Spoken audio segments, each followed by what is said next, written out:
화제가 되고 있는 이슈 인물과 논란에 대해서 전문가와 자세히 짚어보겠습니다. 오늘은 양지열 변호사 나오셨습니다. 네, 어서 오세요. 네, 안녕하십니까.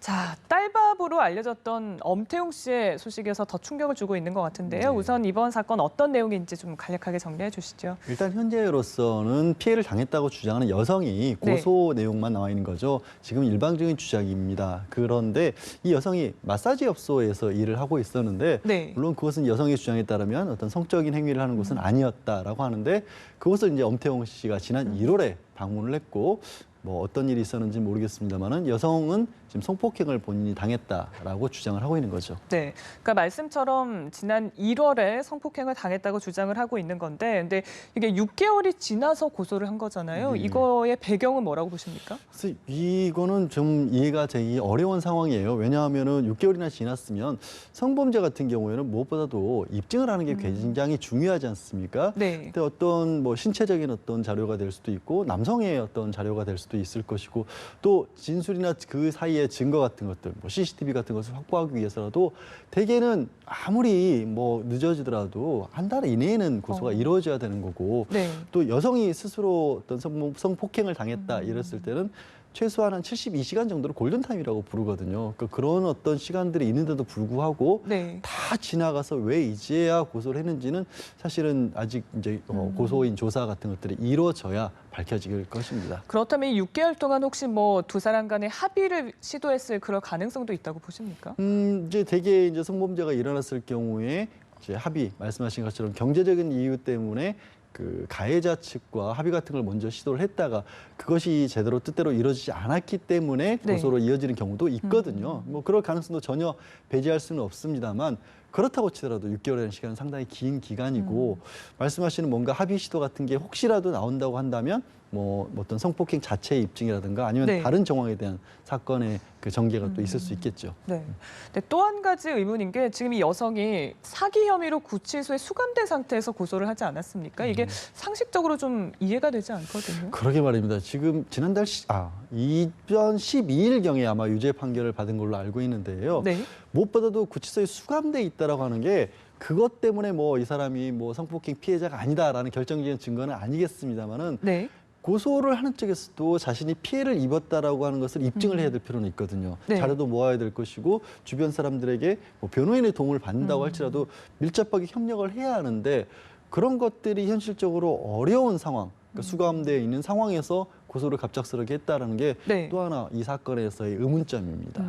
근데 이 여성의 과거 전력을 보면 그 뭐 마이킹 선불금 사기를 벌인 사실이 드러났는데 이거는 어떤 건가요?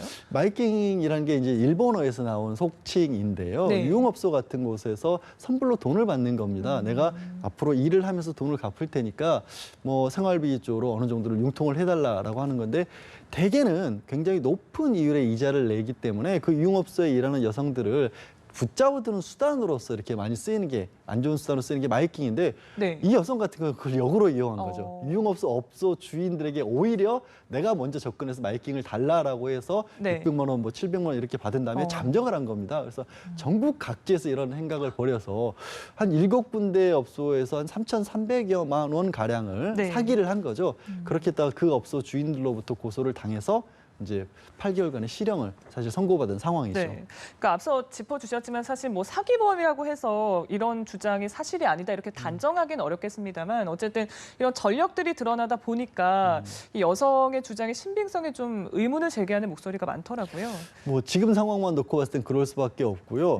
수사기관도 그렇고 법원에서 판단을 하는 판사 같은 경우도 객관적인 증거에 의해서 뭐 설령 그런 사기를 했다고 해서 성폭행을 당하지 말라는 법은 없으니까요. 그렇게 판단을 하는 게 원칙입니다만 사법기관에 있는 사람도 사람이지 않습니까? 만약에 이 여성이 다른 객관적인 증거, 물리적인 증거 이런 것이 없이 그냥 말만 가지고 그 상황에 대해서 설명을 했었을 때 그리고 그 말 자체가 믿어야 될지 말아야 될지 어떤 모호한 상황에 놓였을 때 그러면 판사도 사람인데 어느 쪽에 신빙성을 가지게 될까요? 그럴 때 조금 불리하게 작용할 수밖에 없겠죠. 그게 이제 현실적인 어떤 상황이죠. 그래서 경찰도 이 무고 가능성도 좀 열어놓고 배제하지 않고 수사를 하겠다 이렇게 밝히지 않았습니까? 원래 성폭행에 대해서 고소가 들어오게 되면 성폭행이 무고로 이어지는 확률 자체가 굉장히 높습니다. 일반 다른 사건보다도. 왜 그런 거죠?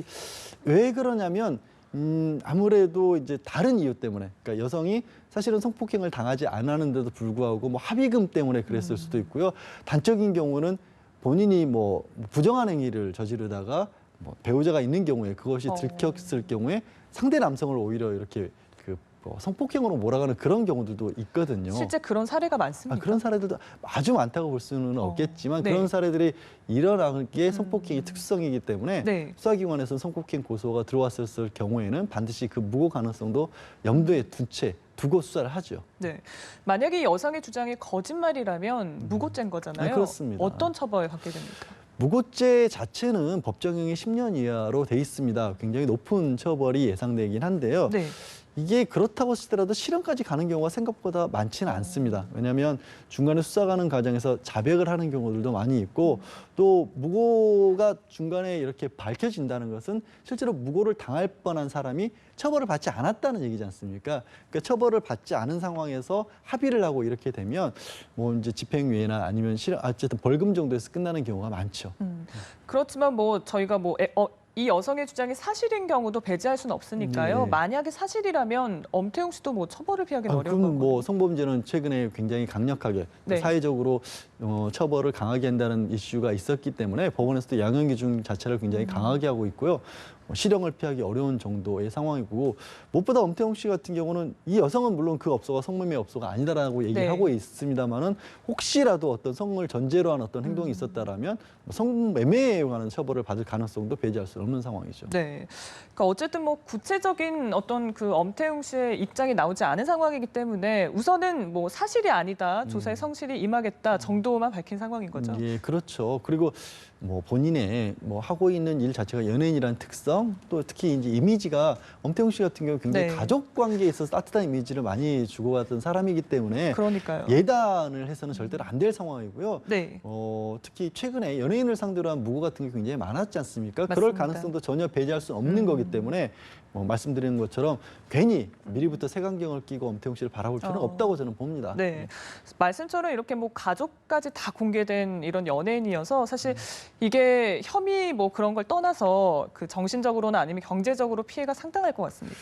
굉장히 크겠죠. 뭐 출연하고 있는 뭐 작품 같은 것에서 출연이 배제될 수 있는 것이고 네. 연예인들의 주된 소득이라고 할 수 있는 뭐 상업적 광고 이런 데서 또 배제될 수 있는 것이고요. 네. 무엇보다 가장 큰 거는 이제 가족의 아픔이겠죠. 일반적인 경우라면은 이 설령 뭐 어떤 성적인 부분이 있었다고 할지라도 크게 처벌이 안 되는 경우도 있는데 네. 많은데 가족들에게 다 알려지고 저부터도 이렇게 나와서 얘기를 하고 있지 않습니까? 그렇죠. 겪기 힘든 상황이기 때문에 말씀드린 것처럼 예단을 아직은 해서는 안 될 단계라는 거고요. 무엇보다도 혹시라도 만약에 무고라면 네. 너무나 큰 충격이고 그렇죠. 너무나 큰 손해인데 이거를 현실적으로 다시 배상받을 길 자체가 막막한 상황이지 않습니까? 아니 이 여성이 경제적인 자력도 없는 사람이고 설령 이 여성을 무고로 형사처벌한다 그래서 엄태웅 씨가 본 손해를 또 배상받는 거는 그 별개의 일이기 때문에 네. 그런 상황들이 참 복잡하게 얽혀 있는 거죠. 그러니까 말씀처럼 최근에 유명 연예인을 대상으로 이런 무고 사건이 계속 잇따르고 있는데 이런 걸 좀 막을 수 있는 방법들은 없을까요?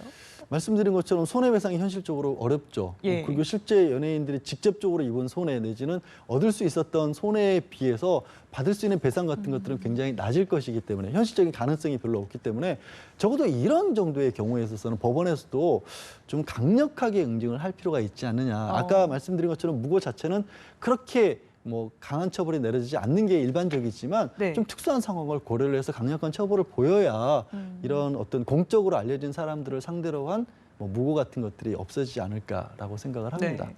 그러니까 무고죄 같은 경우에는 실형까지 가는 경우가 대체로 없다 이렇게 말씀해 주셨는데 그래서 더 강력한 처벌이 필요하다 이런 말씀이신 거죠? 아무래도 사회에 주는 경고 내지 메시지 같은 것도 필요한 상황이죠. 네, 알겠습니다. 오늘 양지열 변호사와 함께 엄태웅 씨 사건 짚어봤습니다. 오늘 말씀 고맙습니다. 네, 고맙습니다.